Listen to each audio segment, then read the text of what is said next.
Welcome to our CBE seminar on death.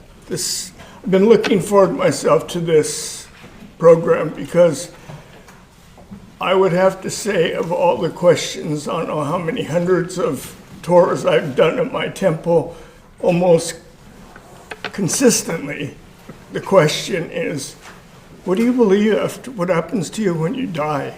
Or what is death in your tradition? So I have had this seminar so that two experts within this topic will be speaking to us today, Rev Kiyonobu Kuwahara of the JSIO and Dr. Mark Blum of UC Berkeley. So we begin with Kuwahara Sensei giving the doctrinal, basically the standpoint of Jodo Shinshu Honganji-ha, and then we'll follow that with Dr. Blum.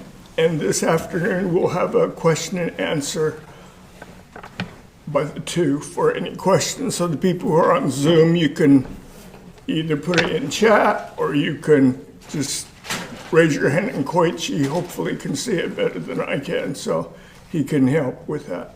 All right, so thank you. Kuwahara Sensei.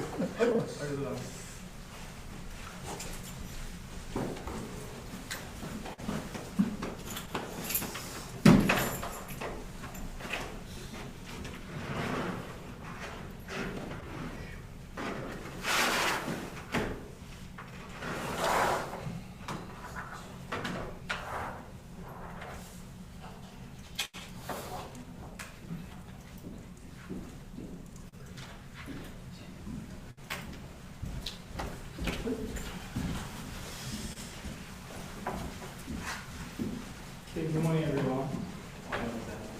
Thank you very much for attending today's session. First of all, I'd like to say thank you to ごめんなさい.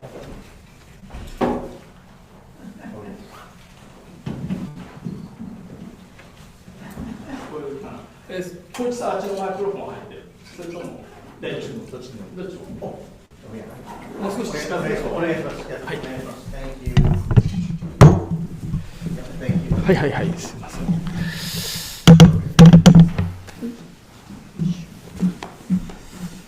Okay, first of all, I'd like to say thank you to CBE, Hirano Sensei, and then also Bishop Harada, and then Judy Kono.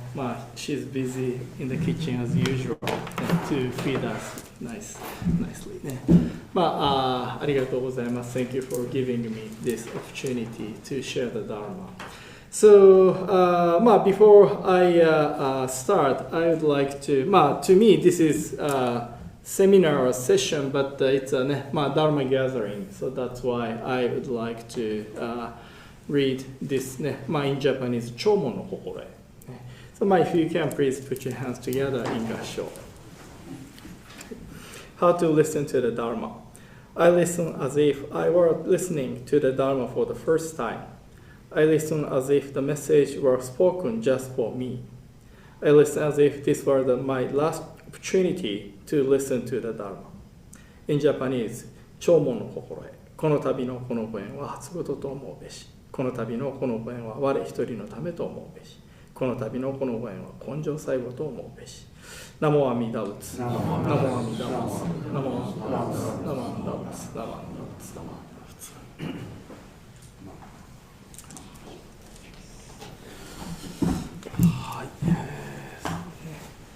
So, my time is until 11, so I have about 45 minutes. My bad habit is always I bring more materials to talk than the time I have. But hopefully, I can make it today. So, beginning of October, end of September, Blum Sensei, another speaker today, and then Hirano Sensei. Three of us had a meeting to talk about some idea or details today's event. And then, according to the flyer, doctrine and the rituals. So I will talk more about the doctrine side anyway. And then, speaking of Jodo Shinshu doctrine, relating or about the death is many. Many things are connected to death.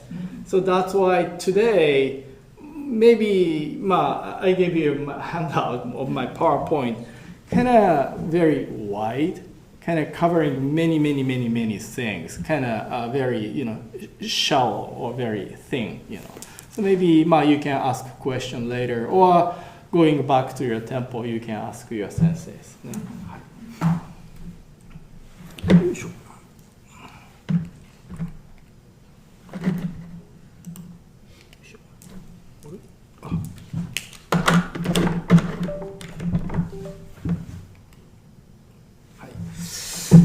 So let me begin. Can you read? ごめんなさい。We still have an open chair next to Richard, ね? And then there is another front table is open too.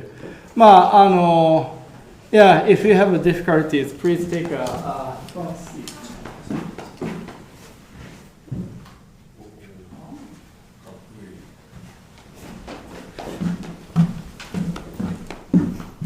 I know many of you have listened to the Dharma for many years. So that's why each of you has a answer or response to very big, broad question.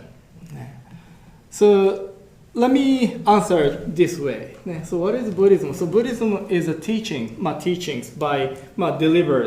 by Shakyamuni Buddha, who is a historical Buddha in India about 2,500, 600 years ago. Speaking of Shakyamuni Buddha's teaching, as you know, there are many different kinds.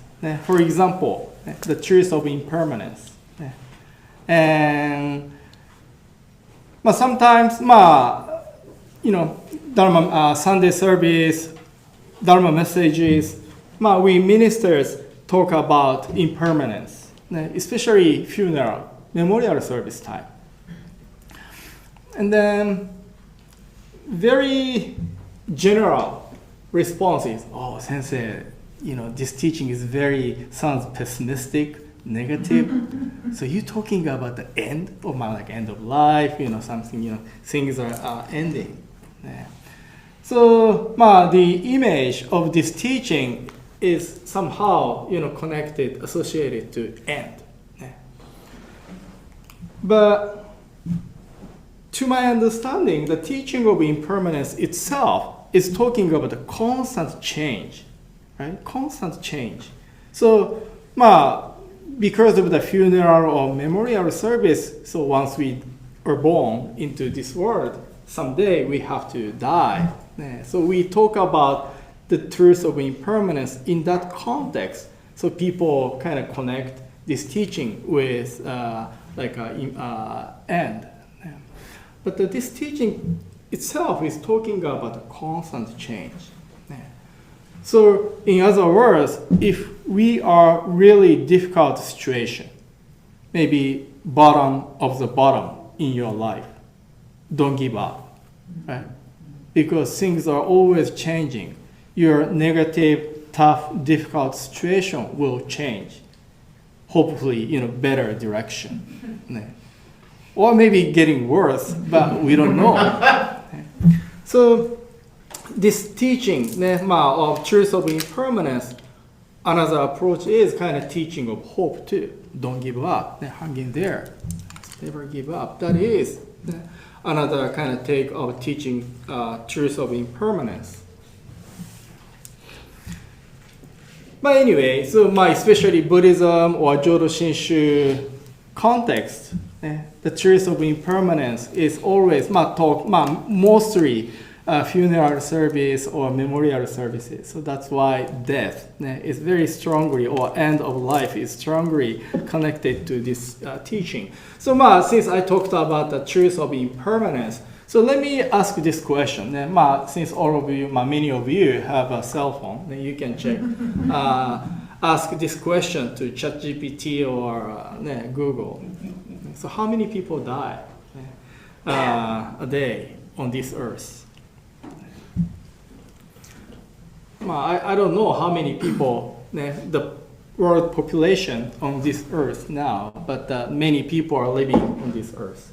And then every day, many people are born somewhere on this earth.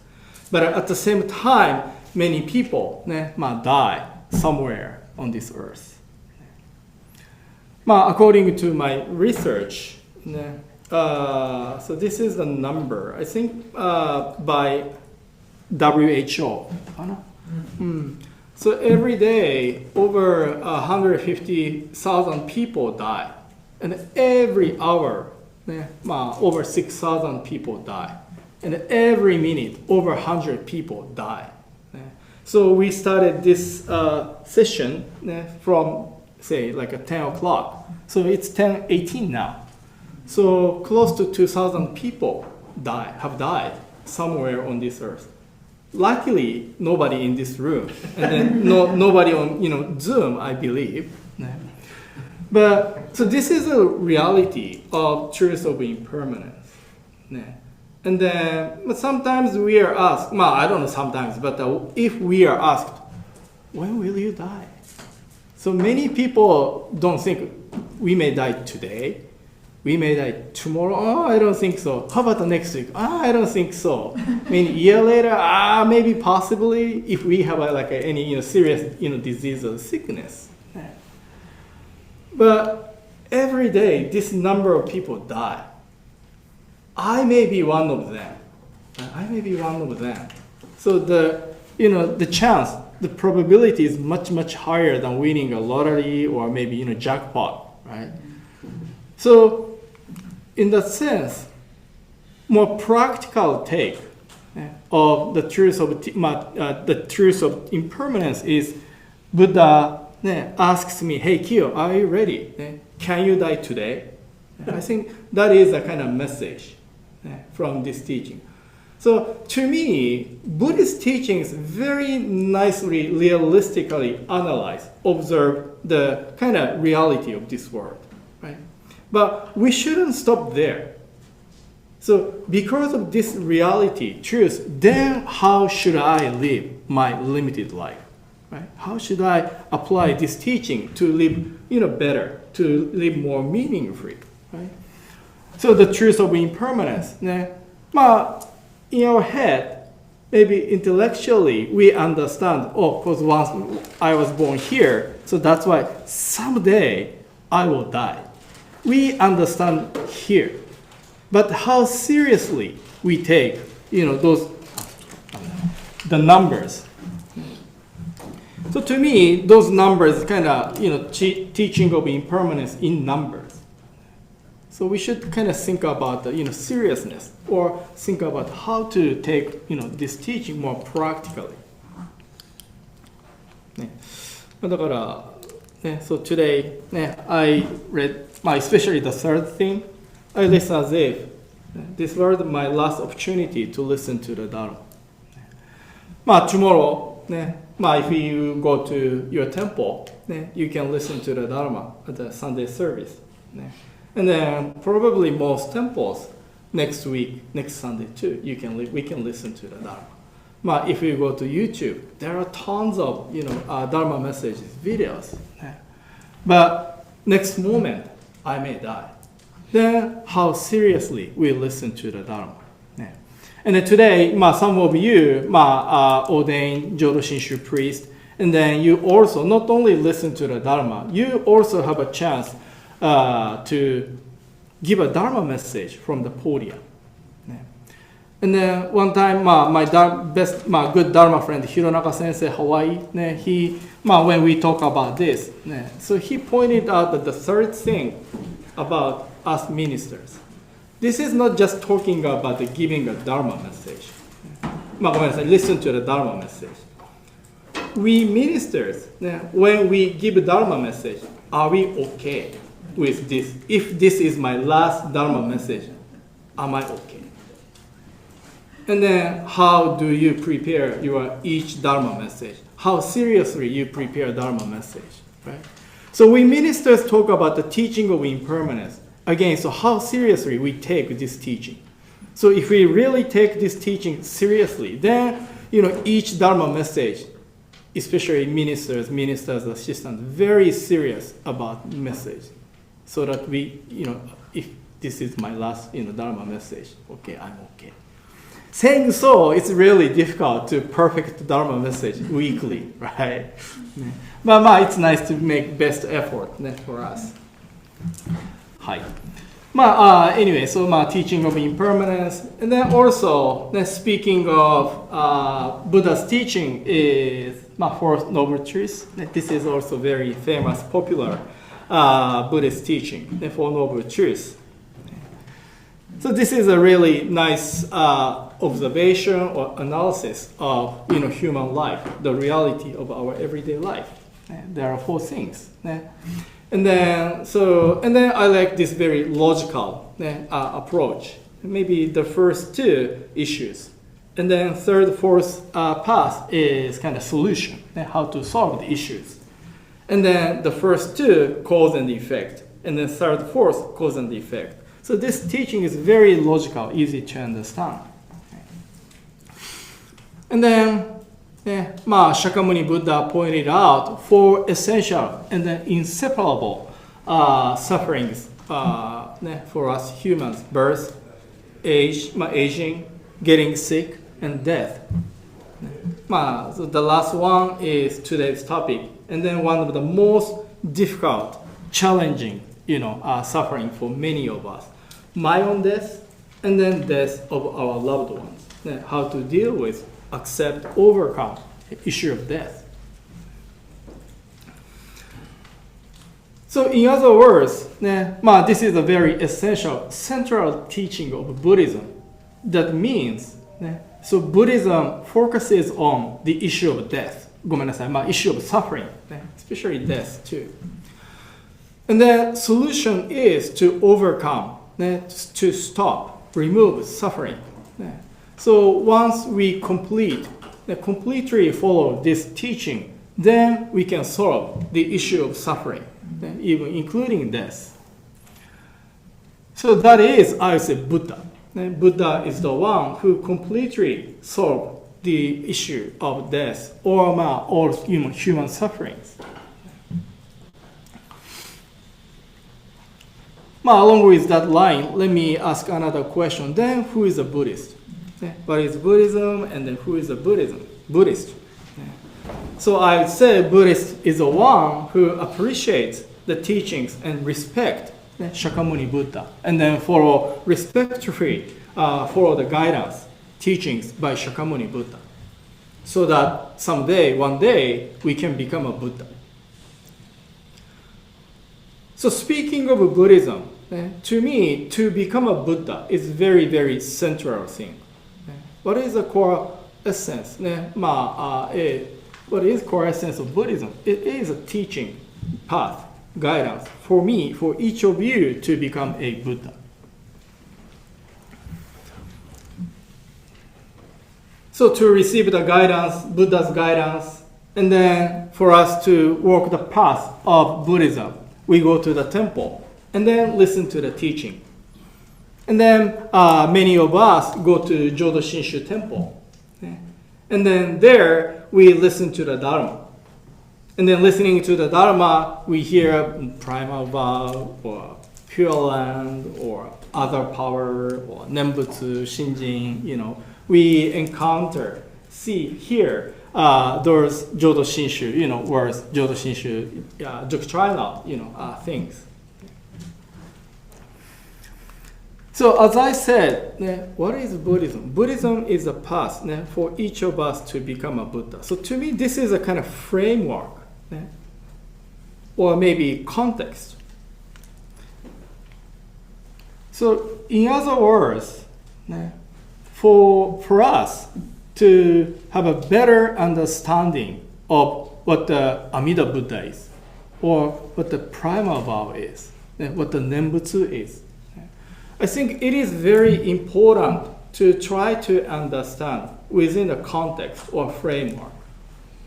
In other words, if we try to understand Amida Buddha, Pure Land, Nembutsu without this context, I think we gotta easily get confused or difficult to have a right understanding.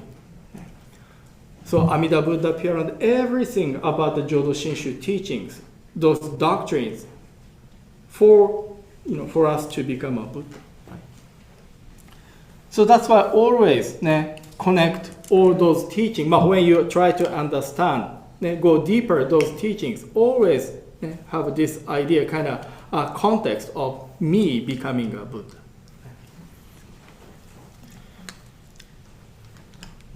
And then one kind of challenge is, okay, and then do we really want to become a Buddha? So people come to the temple for what? So nowadays, BC, Hawaii, Canada, even Japan too, we are talking about the decline of membership. So which means we are having a hard time to attract people to the temple. So I know there are many different approaches, but my first thing is why we have a temple. What is temple, right? So in Japanese, monpo dojo, dojo to listen to the Dharma. And then why do we listen to the Dharma? Yeah, we could say like a better life, to live better. That is one very general, maybe diluted, way to say. But essentially, Otera is monpo dojo to listen to the Dharma for each of us to become a Buddha. So that's why maybe, in other words, if people go to, when people go to, restaurant, food, people don't want to eat, right? No matter how nice 5-star, restaurant, if we don't have any appetite or sick, we cannot enjoy the food, right? So, of course, temple ministers should make every effort to provide the best food of Dharma or best gift, treasure of the Dharma. But at the same time, people come to the temple also should have certain kind of mindset to come to the temple, or they should have something they want, they are looking for. Right? So that is kind of my kind of challenge or homework to work on as a minister serving at the two temples. How to kind of develop, cultivate bodhicitta, aspiration to become a Buddha. So in other words, we have to make every effort to provide what does it mean for us to become a Buddha. I know Buddha is a big word. There are many different aspects. So each minister's assistant kind of provide, explain Buddha kind of nice or accessible ways. ごめんなさい。Anyway, so now I'm showing Shinran Shonin's handwritten Shoshinge, one page. And then, for us to become a Buddha. And then, so this is the part, Doshaku Kessho, Donansho, Yuimyo Jodo, Katsunin. So Doshaku is one of the 7 masters. Since we have some Tokudo Kyoshi people, I can ask a question about the Doshaku, Taocho. Each 7 masters had a kind of doctrinal contribution to the development of Jodo Shinshu. Like a Nagarjuna, easy path, difficult path. Vasubandhu is the mind on one single mind, Isshin. And then Donglan, self-power, other power.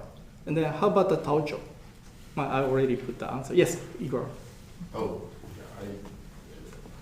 So, in my opinion, Taocho's contribution is that the teaching at every time period should fit the capabilities of the beings who live in that time. So like last 3 Dharma age kind of theory, right? Time and our kind of attitude to the Buddha Dharma. Yes. So Taocho's time there is like a last Dharma age. So that's why there is a big destruction in China of Buddhism. So that's why they seriously feel the reality of last Dharma age. And here I brought quoting the passage line from Shoshinge is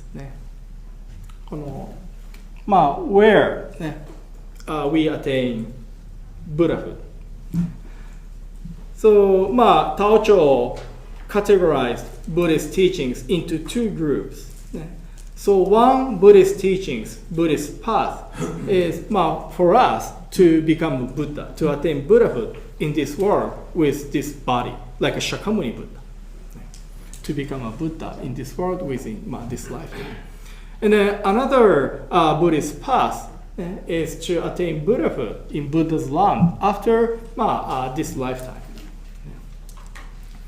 So the left one is so-called the path of sages, and then right one is called the Pure Land Way. And then, as you know, Jodo Shinshu, Shinran Shonin, is a student follower of Pure Land Buddhism. So our teaching basically go right side, the Jodo Mon, Pure Land Way.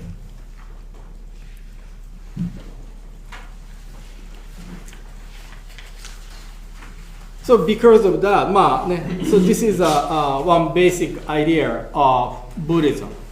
Samsara or transmigration, birth and death. So we talk about the 6 realms.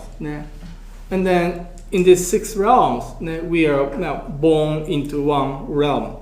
And then once we finish the life there, and then we are, are born into another realm. And then that's how we kind of, go here and there. Right? So this is a very basic cosmology, idea of Indian or Buddhist cosmology. I know, some people have a difficulty understanding this rinne, transmigration or birth and death in samsara. So this is the first line of 3 treasures. Hard is it to be born into human life. Now we are living it. That means the assumption, expectation is that this is not only one life, because of the other style, way of life, but now we receive the human life. And then this is another thing from Jodo Shinshu. So for the foolish being, foolish and ignorant who are ever thinking in birth and death, the multitude turning in transmigration. So this is a passage from the Nishujinshin, 2 aspects of deep mind, from originally written by Shandao. And then this is Shinran Shonin's words. If in this lifetime still you are entangled in the net of doubt, then unavoidably you must pass once more in the stream of birth and death through myriads of kalpas. So Shinran Shonin encourages us to listen to the Dharma and then realize Shinjin. Otherwise, you will continue to, this transmigration, birth and death in samsara. Then I think this is, this is the last one is part from the 2 aspects of deep mind, Nishujinshin. So I know there are different versions or variation of how to interpret transmigration or 6 realms. But to my reading or understanding of Shinran Shonin, at least he had very basic, general, take of 6 realms or so-called transmigration.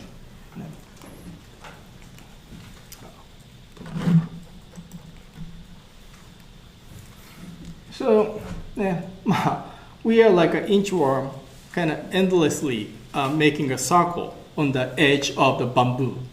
So this is, I think, Donlan said in his work. So we are kind of endlessly going around and around and around. So that's why we should do something to get out of this endless, cycle. So that's why one idea is we need to get out of this, endless cycle in samsara. So in Buddhism, sometimes we say gedatsu. Gedatsu. Usually that means attainment of Buddhahood. To become a Buddha means gedatsu. But when we look at these words, gedatsu, 2 Chinese characters, the first Chinese character means release, and then second means escape. So to me, this gedatsu means kind of liberation, to be liberated from this endless cycle of samsara. And then once we get out of this samsara, then that's when we become a Buddha. So that's why it's kind of synonym of, to become a Buddha. And then, Jodo Shinshu tradition, we usually use this expression, shoji izubeki michi. Shoji izubeki michi. So shoji is birth and, literally birth and death. But idea is kind of birth and death in samsara. Endless cycle of birth and death in samsara. Izubeki means kind of get out of. The last Chinese character is path, michi. So this path, Jodo Shinshu teaching, Nembu's teaching is the path for each of us to get out of this endless cycle of birth and death. Shoji izubeki michi. So Buddhist teachings or Buddhist path is the kind of way for each of us to be liberated or get out of this samsara. Okay? So once we are liberated from this samsara, endless cycle of samsara, what happened? So one maybe metaphysical ways we reach nirvana. One way to say is kind of we reach nirvana once we are liberated from this life of suffering. So nirvana means extinction of three poisons, which are the cause of all troubles, suffering. Right? So once we reach the nirvana, we no longer carry the cause of suffering. So since we have no cause of suffering, we no longer suffer. So that is one idea of what happened after we get out of the samsara, reach the nirvana, more metaphysical explanation. And then maybe another interpretation, explanation could be more complete, symbolic approach. Because maybe 6 realms is very symbolic or very complete, right? The realm of hell, hungry ghosts, animals, fighting spirits, humans, heaven. So all those 6 realms, very complete and then kind of realms with forms. So maybe to me it's more consistent to assume once we get out of this samsara or 6 realms, what happens, and then we say. Attain birth in the Buddha's land. So here, not a metaphysical or maybe obscure approach, but to try to explain what happened after we are liberated from this world in a complete way, which is to me pure and Buddhism. So that's why last month, September, we had a Ohigan service. And then sometimes we say Tohigan, reaching the other shore. So my idea is this world is Saha world, samsara is this shore. And then we reach the other shore of enlightenment or nirvana. So idea is kind of dualistic structure or dichotomy is one kind of idea to understand what happened when we get out of, we are liberated from this samsara. And then the question is, when that happened, when can we get out of this samsara or have the liberation happen?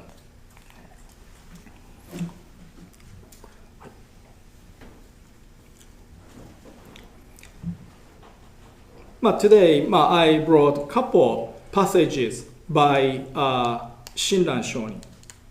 Because as a Jodo Shinshu Buddhist, we should rely on, follow Shinran Shonin's guidance. So the first passage said, because sentient beings of the Nembutsu have perfectly realized the diamond-like mind of crosswise transcendence, which is Shinjin.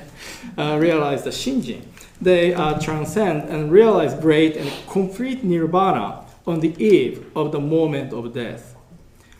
And then the second quote is Shinran Shonin's letter. I think he was age 89 or 87. Very close to his kind of ending of his life. And then this is one of his letters to his followers. My life now has reached the fullness of its years. It is certain that I will go to birth in the Purant before you. So without fail, I will await you there. And then the third one is Tannisho. Though we feel reluctant to part from this world, at the moment our karmic bond to this Saha world ran out, and helplessly we die, we shall go to that land. Again, within Jodo Shinshu community, I know there are many different kind of discussion, attaining birth, and then attaining birth, the where and when. And then, according to those passages written by Shinran Shonin, he clearly stated or understood the birth in the Pure Land happens after we die. So, in Shinran Shonin's thought, end of life or death is the kind of moment of our birth in the Pure Land. But as I said, wait, sensei. I've heard birth in the Pure Land doesn't happen after we die. But when we attain Shinji, sometimes I hear this kind of opinion at the Jodo Shinshu temple. So, which is true. So I think this, let me say, kind of confusion question comes from this passage. So this passage is a fulfillment of the primal vow, Hongan, in the larger sutra. So here, the blue line talks about attaining Shinjin, realizing Shinjin. And then the red line talks about they then attain birth. Especially this Chinese character, four Chinese character said, Sokutoku Ojo. Sokutoku Ojo. The first Chinese character, Soku, means then, or especially immediate or immediately. And the second Chinese character, attain. The third, fourth is Ojo, means birth in the Pure Land. Sounds like they immediately attain, birth in the Pure Land when they realize Shinji. So let me work on this passage more carefully. So Shinran Shonin, he wrote many writings other than Kyogyo Shinsho. So this is a quote from Notes on One's Calling and Many Calling. And then there he specifically analyze or interpret the fulfillment passage. Then in his interpretation of the fulfillment passage, this is what he said, especially that part. They then attain birth. And then here he said that when we grasp in that moment, we ascend and then become established in the stage of true resettle. So we dwell or establish in the stage of true resettle. This is the meaning of attaining birth. And then in another writing, Notes on Essentials of Faith Alone, he also developed his interpretation of the fulfillment passage. Here too, so to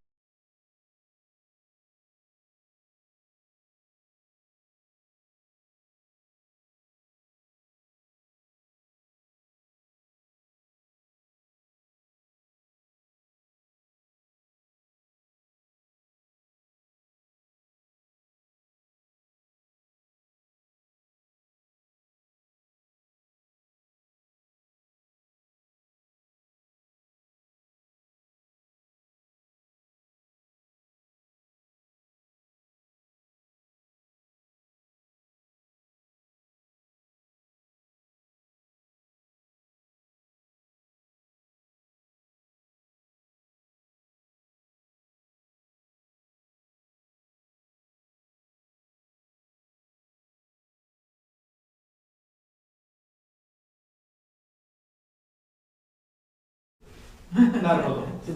それでさっきごめんなさい。Yeah, I think I touched the screen.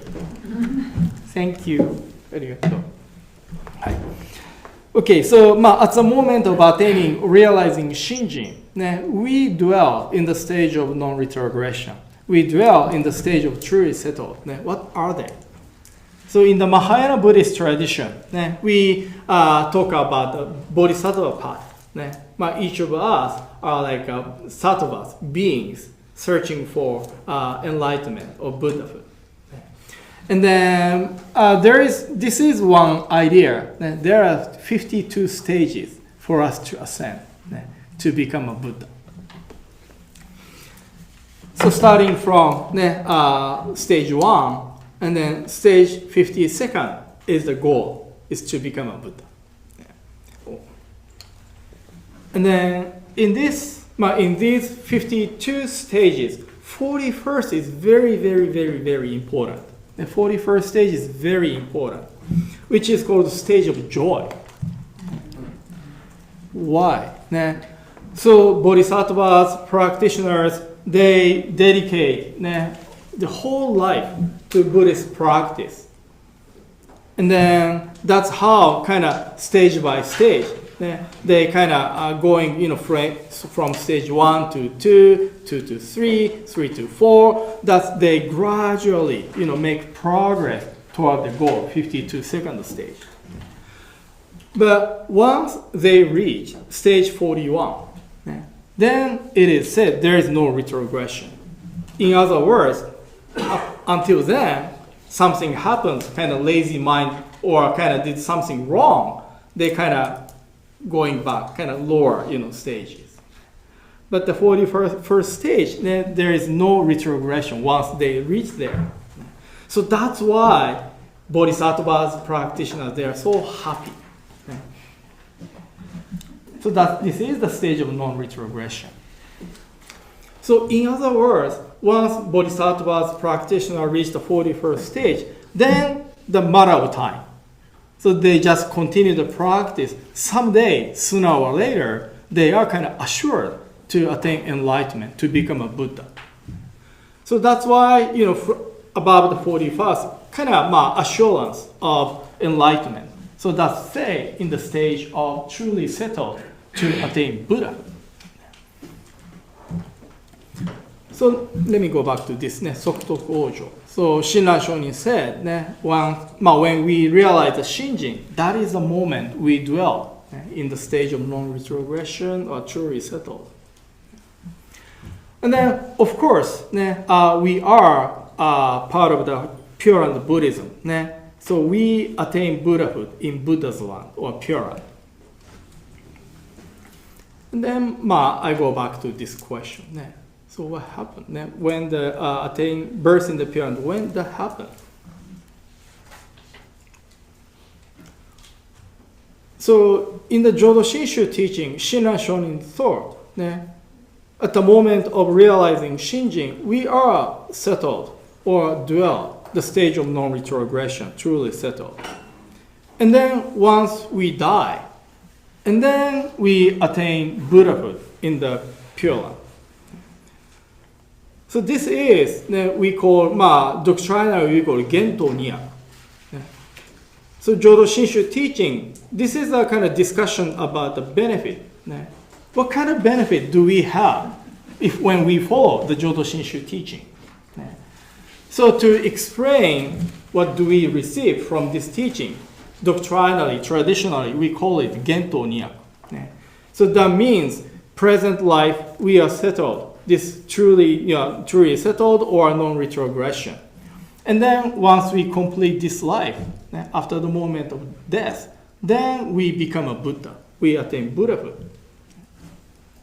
So that's why in the Jodo Shinshu tradition, we receive two benefits. One in this present life, and then another one in afterlife. So that's why there is another kind of counterpart, which I mentioned, I talked in the Pacific seminar last year, 2 years ago, about the Jodo Shinshu heresy. So in contrast to Gento Niyaku, so this is a Jodo Shinshu, the idea in the Jodo Shinshu tradition, we don't take.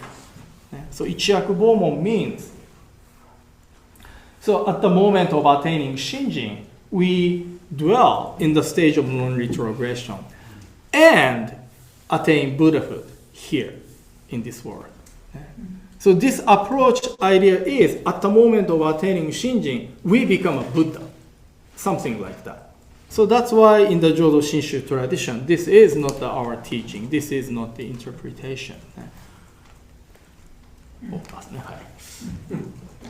But anyway, so this idea is very, very important for Jodo Shinshu Buddhism. Again, so we are pure Buddhism. We are not able to attain Buddhahood in this world. And then after we die, not just become a Buddha in the Purana. Another important thing is we start guiding those still suffering in this samsara. So in Shinran Shonin's thought, life of, end of life or death is a birth in the Purana. What does it mean to be born in the Purana? Which is a kind of start a new life, and then start guiding other people in this samsara. So birth in the Purana means kind of we are going, leaving samsara. Means more kind of in terms of direction, we go to the Purana, right? So this is called also. And then becoming a Buddha, and then we start a new life to provide a guidance. Still, those in this samsara. So that's why from the realm of truth, nirvana, Purana, they come back and then provide a guidance, which is called genso returning. And then in the Jodo Shinshu tradition, at the Dharma messages, you hear also echo or genso echo. So also genso is just talking about the going and the returning. Once those words combined with echo, then Amida Buddha's other power kind of kicks in, right? So going to the Purana with my own effort or with my completing a practice or coming back as a bodhisattva because of their wish or aspiration? No. So in the Jodo Shinshu or Shinran Shonin's understanding, our going to attaining the Pure Land is because of Buddha's directing virtues. And then our new life to provide the guidance, those still in suffering, is also Amida Buddha's kind of big picture. So that is the meaning of also echo and then genso echo. That means kind of other power, Amida Buddha's kind of wish. But anyway, so in this present life, we attain, those stages.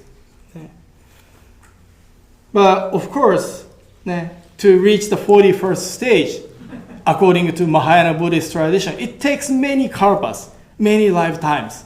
So it's very unique understanding. So this is very Jodo Shinshu unique interpretation, doctrinal feature to talk about, to dwell the stage of non-retrogression in the present life with this, human, like a bomb, status. Then why that happens? Why that's possible? But that, dwelling the stage of non-retrogression happens when we realize Shinjin. Then what is Shinjin? I know there are many ways to explain what the Shinjin is. Let me, say this way. So Shinjin is a kind of wholeheartedly we accept or entrust ourselves to Amida Buddha's, working or maybe guidance, right? And then this Amida Buddha's, salvific work, guidance, wisdom, compassion, everything comes from Amida Buddha's compassion or sense of care to liberate us from this samsara or to make us Buddhas, right? Which we call primal Hongan. Right? From this Hongan, and based on this Hongan aspiration, Buddha works so hard for us. And then this Buddha's salvific work or guidance took a more concrete form into Namo Amida Butsu, the name Myogo, or 6-character name Namo Amida Butsu, so that we can recite, we can receive. Right? So about the Namo Amida Butsu, 6 characters, this is what Shinran Shonin said, the auspicious name embodying the perfectly fulfilled supreme virtues. And then so this is a kind of embodiment, all goods and then all roots of virtues. Right? So everything is encapsulated into this short phrase, Namo Amida Butsu. So sometimes I use this supplement. I know some of you are familiar with this Costco supplement, vitamin gumi. So when we look at the nutrition facts, kind of 200% or 100% or so many kind of nutritions within small tiny gummy. Right? So necessary nutrition is kind of encapsulated into small. So if we try to complete all those nutrition just regular food, it's really troublesome. Vegetables, meat, and so many ingredients. But it's very convenient to take just a small gummy. And then to invent this supplement, small gummy, there are people who are working behind, thinking of our health, right? So that's why Namo Amida Butsu is something like that. Amida Buddha's sense of care want to provide something to us. And then for our convenience, put into very short phrase, and then just recite Namo Amida Butsu. Very simple, easy practice. For our convenience, thinking of us. So because of that, this short, simple, easy practice, we are at the Bonbu stage, but all the way up to 41st stage immediately with this power, Amida Buddha's work power, other power, or Nembutsu or Myogo, the name. So that's why we are able to dwell in the stage of non-retrogression because of Buddha's working, because of other power.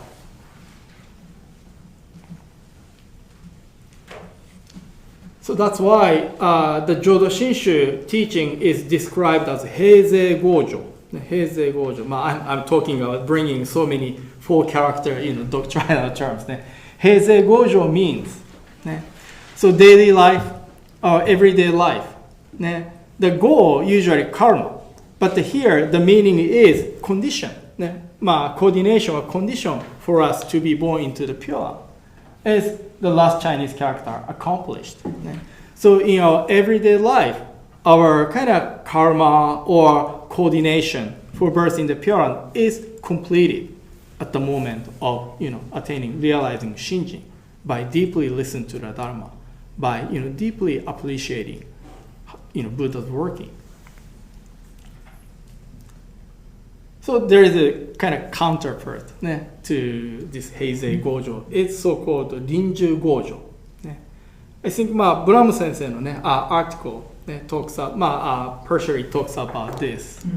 So there is an idea of, so the deathbed is very, very important. If people can keep their minds calm, especially people who are dying, if they can keep their mind kind of calm and quiet and then concentrate their mind to the Buddha, then you can make it. You can attain birth in the pure after you die. But because of the fear or anxiety, your mind is scattered, you cannot make it. So deathbed is very, very important. According to some belief, some pure belief, this deathbed attitude, mindset, state of our mind is really important. So that's why this style of attaining birth is Rinju Gojo. So Rinju is a deathbed. So at the deathbed, how we behave. And then Gojo, the second half is saying our kind of attaining birth or not kind of is determined. So deathbed or maybe everyday life, when our kind of birth in the Pure Land, coordination is settled, accomplished. Sensei. Yes. But that's not what we believe, right? No, yeah. So ごめんなさい。I should put the cross. Yeah. So Jodo Shinshu is Heisei Gojo. And then other Pure Land tradition, especially Heian period, many people believed in this Rinju Gojo. Since Jodo Shinshu, we follow the Heisei Gojo. As a minister, sometimes we go to Makuragyo, bedside service. And then people die many different ways. Sometimes kind of traffic accident, heart attack, kind of all of a sudden they die. And then maybe some people say, Sensei, I don't want to die. Sensei, I don't want to die. Some people don't want to die. It's very rare for people, just accept their death, calm, peaceful mind. So, but this teaching, Jodo Shinshu Buddhism, how you die doesn't matter. No matter how you die, with kind of scattered or kind of upset mind, don't worry. Even last moment you don't say Nembutsu, that's fine. So no matter what happens, how you die, as long as you attain realized Shinjin, or you have kind of, good acceptance or kind of confirmation of embraced in Amida Buddha's wisdom and compassion, then that's fine.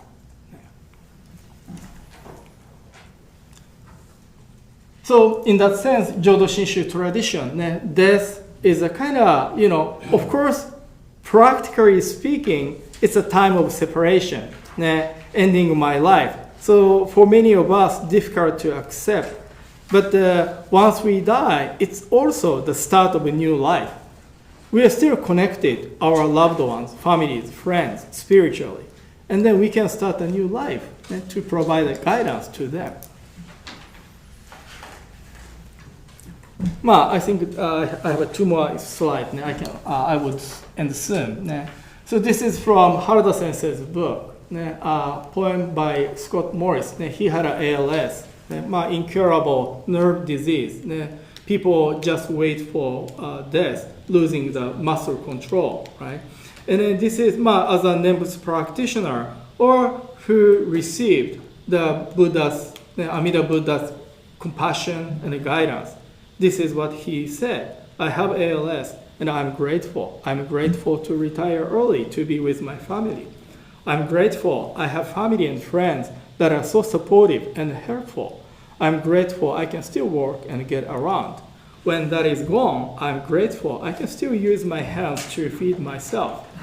When that is gone, I'm grateful I can still breathe and love and feel. When that is gone, I'm grateful I have a wonderful life. Then that is gone, Namo Amida Butsu. Yeah. So this is a really good example of how people can, deal with coming death with Amida Buddha or with the guidance of Nembutsu, Namo Amida Butsu. This is another picture. Suzuki Ayako-san. I forgot to bring a book. I think Haneda Sensei translated a book by Suzuki Ayako-san. She's a wife of Jodo Shinshu Temple. 東だったかな。東の浄土真宗 Temple in Hokkaido. And she got a cancer and then died age 49. I think age 49, 48. And then she had a family, 3 children. Of course, it's really difficult to deal with her coming death. But once she seriously started reading the books of Jodo Shinshu, then gradually her views, her way of life changed. And then she wrote many wonderful poems based on the Jodo Shinshu guidance teaching. This is one of them. 念仏は私にただの今の好みを納得していただいていく力を与えてくださる。I've received the strength from the Nembutsu teaching to accept who I am, which is she had a cancer, and then hospitalized and released, discharged, hospitalized, released many times. I think 3 years. 3 years she had a fight with the cancer without any resistance. So anyway, I think once we are born in this world, someday we die. And then our lifetime is, for us to work on this issue, kind of homework, how to deal with, accept my death, or, death of our loved ones. And then to do so, it's nice to have a companion, somebody, or kind of fellow traveler. So to me, Amida Buddha, or maybe Buddha Dharma, is a kind of my fellow traveler to, live this life. And then also give me a guidance of the, to how to deal with end of life. はい、ありがとうございます。ごめんなさい。はい。Thank you very much. 生の仏、生の仏、生の仏。